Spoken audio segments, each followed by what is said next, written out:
but how did this happen? Do you mean that the brain case, the skull thickness on the cow or the wolf or the whatever, it thickened because the whale's got to dive way down, and the great water pressure.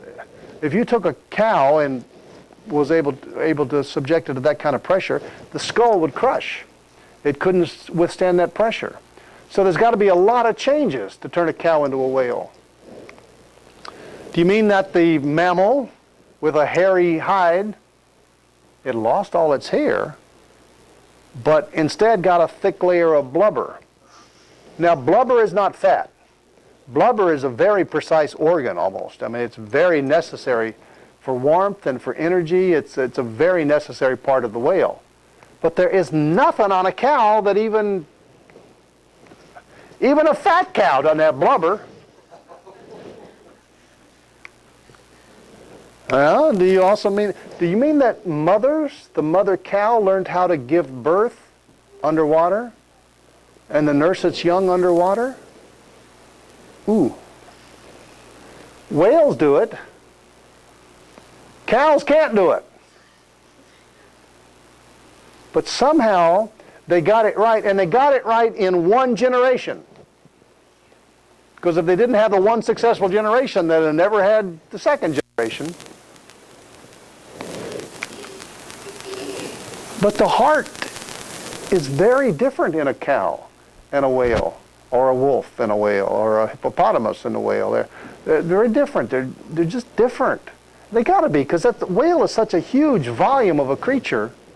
It's got to have a heart that can do the job, and lung capacity. Oh, it can hold its breath for a long time under this great pressure, and it uses a lot of exertion. It can't, it's just different. It's like a wagon turning into a Buick. Do you mean that the skinny, fly-switching tail of a cow became this broad fluke on a whale that propels it along? It's thick, it's wide. It's an amazing feature on a whale. You're starting to see the problems. When you ask the question, what do you mean by that? When you start setting down on paper, what do I mean by that? You just rapidly say, this is too much to believe. Let's go on. Do you mean that the teeth of a cow were replaced by the baleen on these baleen whales? It's almost like a filter. It's a screen door at the mouth. It's not teeth. It's something that the cow does not have. What a whale does is gulp a whole big lots of seawater and then send it back out through this screen door and expels the water, but keeps whatever's in the water and eats that. That's what a whale does. So the baleen is very precise. It's so different from anything that any other kind of creature has. Do you mean that the nostrils on a cow, which are out here on the front of the skull, they just moved up here to the top and became a blowhole?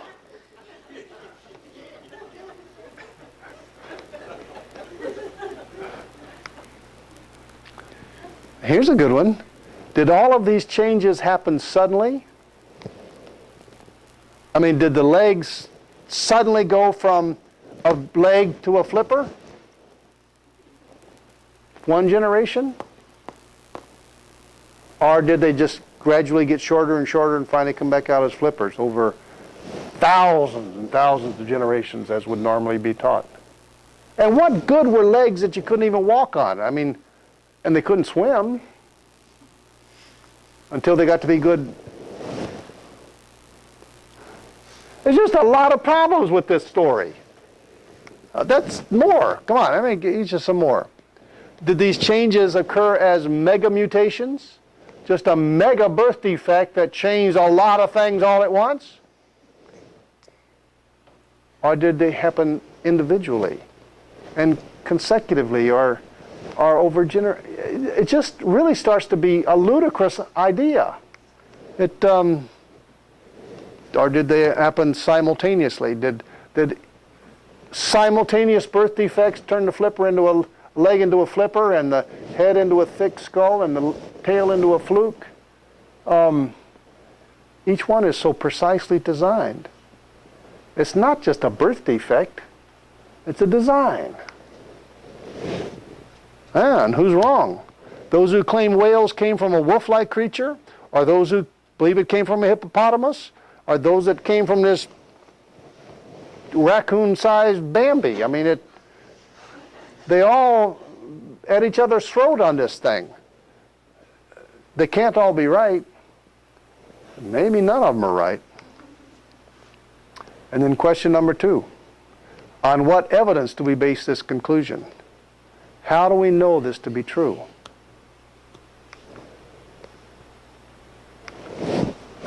Well, the wolf-like creature, or hyena or something, a four-legged carnivore.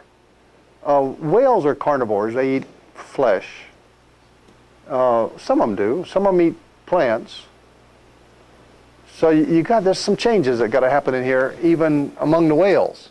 But the carnivore, the wolf-like creature, they have found this skeleton. Well, no, they found partial skeletons. They found some little teeth, some molars on this wolf-like creature.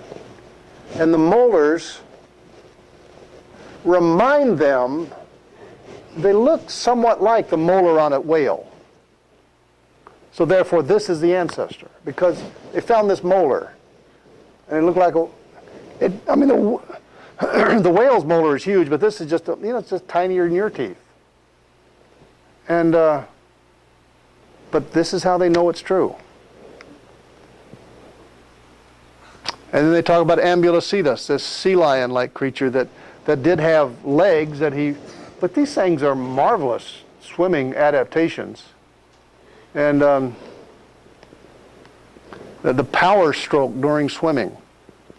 This is a good sea lion-like creature, a lousy walker on land. I was down in the Galapagos Islands earlier this year. And you hear the stories about the animals in the Galapagos, how they're just so friendly, they just come right up. There's no fear of man.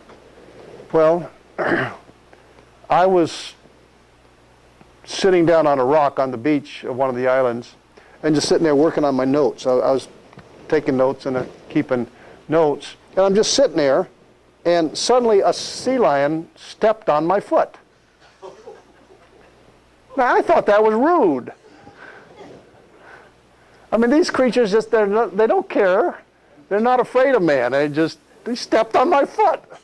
What's going on here? Well, there's the Ambulocetus, the sea lion creature. The bones in gray are the bones that were found. The bones in white are bones that were not found. So there's more that was not found than bones that were found. They just don't have an open and shut case here. Got it? Okay, this is the bones that was found, and here's how they present it in the textbook as all gray, and then they draw a fleshed out picture from these bones. They're telling a story here. I wouldn't really argue about the reconstruction of it, I guess. But they're on thin ice because they have such little evidence. Here's that Basilosaurus, that snake-like creature. It's just like a snake. It's a skinny little snake. It's not a snake, but it's a serpent-like thing that I don't really know how they